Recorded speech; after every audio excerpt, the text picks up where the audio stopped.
సంఘంలో ఉంటున్నటువంటి మనం రావడమే కాకుండా అనేక మందిని, బయట వారిని ప్రభువు మందిరంలోనికి నడిపించాలి.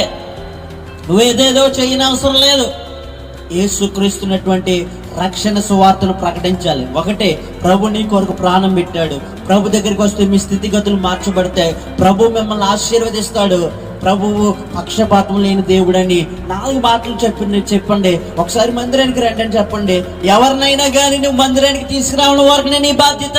తీసుకొచ్చిన తర్వాత మాట్లాడి వారిని సరిచేసి, వారిని బలపరిచి, వారిని స్థిరపరిచి, వారిని రక్షణలోకి నడిపించి, వారిని దేవునిలో ఎదిగించే బాధ్యత ఎవరిదై అంటే దైవ సేవకుడు తీసుకుంటాడు.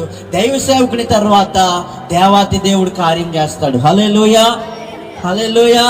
ఈ కొర్నేలి చూడండి, నిస్వార్థంగా తన కుటుంబస్తుల యొక్క క్షేమాన్ని కోరుకున్నాడు. ఈ కొర్నేలి తన బంధువుల యొక్క క్షేమాన్ని కోరుకున్నాడు. ఈ కొర్నేలిని మనం చూసినప్పుడు తనతో పనిచేసే పని వారిని కూడా వారి క్షేమాన్ని కోరుకునేటువంటి వ్యక్తిగా ఉన్నాడు. నువ్వు కోరుకుంటావా?